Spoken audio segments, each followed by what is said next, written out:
तो सोचो क्या होता अगर नारुतो को उचिहा क्लैन अडॉप्ट कर लेता और वो कभी अकेला नहीं पड़ता, वो बचपन से ही सास्के के साथ ग्रो करता और इटाची उसका बड़ा भाई होता, तो इसका नारुतो वर्ल्ड पे क्या इम्पैक्ट पड़ता। तो आज हम एक्सप्लोर करेंगे what if Naruto was adopted by the Uchiha clan.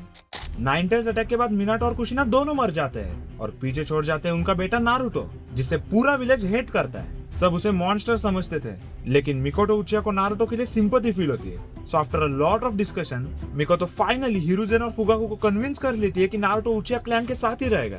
पहले तो फुगाकू डाउटफुल था, बट फिर उसे रियलाइज होता है कि नारुतो फ्यूचर में उचिहा क्लैन के लिए बहुत ही बड़ा एसेट बन सकता है और इस तरह नारुतो ऑफिशियली उचिहा के पास आ जाता है। इस टाइमलाइन में नारुतो लोनली नहीं होता, वो सास्के के साथ बड़ा होता है। दोनों साथ ट्रेन करते हैं, फाइट करते हैं, कम्पीट करते हैं और धीरे धीरे उनका बॉन्ड एक्चुअल ब्रदर्स जैसा होता है। फुगाकू रेगुलरली दोनों को ट्रेन करता है और कभी कभी इटाची भी उन्हें गाइड करता था। नारुतो वैसे नेचुरली जीनियस नहीं था, बट क्योंकि बचपन से उसे फुगाकू और इटाची जैसे टीचर्स मिले, वो स्लोली बहुत पावरफुल शिनोबी बनने लगता है। एकेडमी में भी नारुतो ओरिजिनल टाइमलाइन जैसा वीक नहीं होता, क्योंकि इस बार उसके पास फैमिली थी, सपोर्ट था, मोटिवेशन था और इसी वजह से नारुतो और सास्के दोनों टॉप स्टूडेंट्स बन जाते हैं। बट एक चीज स्टिल सेम रहती, विलेज का हेटरेड। विलेजर्स ऑलरेडी उचिहा क्लैन पे सस्पिशियस थे और अब नाइन टेल्स जिंचुरी भी उनके साथ रह रहा है। सो नेचुरली नारुतो और सास्के दोनों स्लोली विलेज से डिस्टेंट होने लगते हैं, बट नारुतो के अंदर विलेज के लिए एक सॉफ्ट कॉर्नर स्टिल रहता है। टाइम के साथ उचिहा क्लैन और विलेज एल्डर्स के बीच टेंशन इंक्रीज होने लगती है।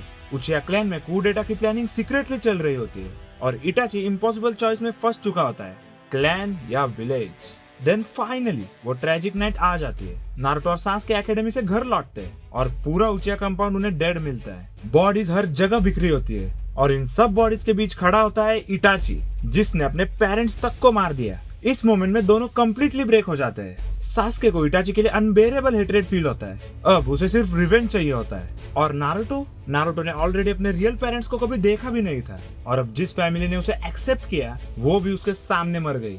इटाची उन दोनों को बस एक ही चीज बोलता है, hate me and grow stronger, और फिर वो डिसअपियर हो जाता है, लिविंग बोथ ब्रदर्स ट्रॉमाटाइज्ड। अब सास्के और नारुतो एक दूसरे का सहारा है। इयर्स लेटर नारुतो और सास्के टीम 7 ज्वाइन करते हैं विद साकुरा एंड ककाशी, बट इस टाइमलाइन में टीम 7 काफी डिफरेंट होती है। नारुतो टाइम पास कम और सीरियस ज्यादा था और सास्के को सिर्फ रिवेंज चाहिए था, बट नारुतो क्वाइटली इटाची के एक्शंस को समझने की कोशिश कर रहा था, बिकॉज डीप डाउन उसे लगता था कि इटाची बिना किसी रीजन के ऐसा नहीं कर सकता। इवन ककाशी नोटिस करता है कि नारुतो इमोशनली काफी मैच्योर हो गया है, वो अटेंशन या एक्नॉलेजमेंट के पीछे नहीं भागता।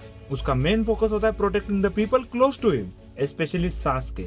और इटाची की पूरी स्टोरी जानना।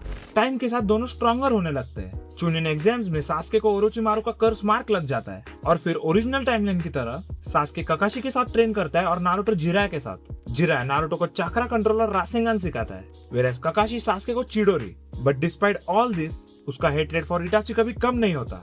और फिर एज सास्के के पास ऑलरेडी कर्स मार्क था, वो डिसाइड करता है कि वो ओरोचिमारू के पास जाएगा, एज ओरोचिमारू ने उसे पावर का प्रॉमिस किया था, power enough to kill Itachi. और स्लोली सास्के डार्कनेस की तरफ जाने लगता है। नारुतो उसे समझाने की बहुत कोशिश करता है, बट सास्के का ऑब्सेशन रिवेंज से बियॉन्ड जा चुका था। उसे लगता था कि वो कभी विलेज में रहकर स्ट्रॉन्ग नहीं बन पाएगा। So finally Sasuke leaves the village. फिर शिकामारू और बाकी सब लोग निकल पड़ते सास्के को वापस लाने। फिर वैली ऑफ एंड में दोनों ब्रदर्स के बीच ब्रूचुअल फाइट होती है। नारुतो पूरा ट्राई करता है सास्के को वापस लाने का, because after losing the Uchiha clan Sasuke was the only family left. But in the end Sasuke जीत जाता है और ओरोचिमारू के पास निकल जाता है। नारुतो हेवीली इंजर्ड स्टेट में विलेज में वापस लाया जाता है, एग्जैक्टली लाइक ओरिजिनल टाइमलाइन। और उस डिफीट के बाद नारुतो स्ट्रॉन्गर बनने का डिसीजन लेता है। सो वो जिराया के साथ ट्रेनिंग करने निकल पड़ता है। फिर टाइम स्किप होने के बाद नारुतो जिराया के अंडर बहुत स्ट्रॉन्गर हो जाता है। हेटेड उसमें स्टिल था, बट वो उसमें कंज्यूम नहीं हुआ।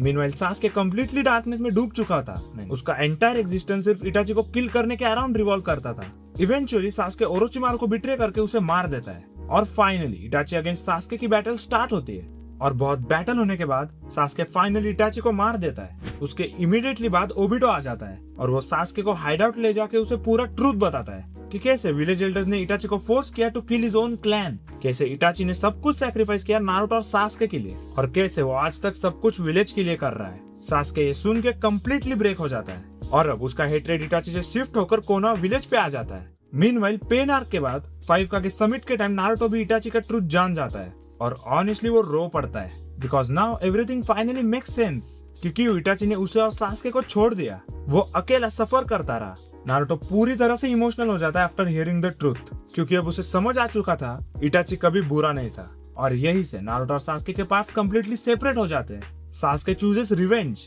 And Naruto chooses understanding. इस पॉइंट के बाद नारुतो का मेन गोल होकागे बनना नहीं होता, उसका गोल होता है सेविंग सास्के।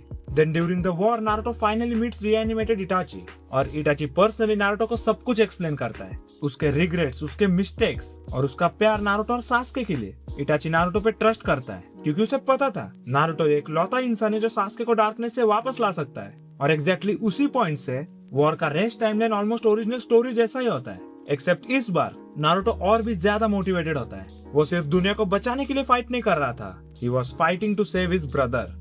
फिर मदारा रिजरेक्ट होता है, फिर कागुया भी रिजरेक्ट होती है और फिर वो सिल भी हो जाती है। एंड में दोनों फाइनल वैली में फाइट भी करते हैं और ओरिजिनल टाइमलाइन की तरह नारुतो फाइनली सास्के को सही रास्ते पे लाता है, उसे समझा देता है कि हेट्रेड से सिर्फ और सिर्फ पेन क्रिएट होता है। और फाइनली दोनों विलेज वापस आ जाते हैं। और आगे का तो खैर तुम्हें पता ही है। और अगर तुम्हें जानना है कि क्या होता अगर नारुतो के पास रिनेगान होता, तो मेरा ये वाला वीडियो जरूर चेकआउट करना। मैं तुम्हें मिलता हूँ सीधा वही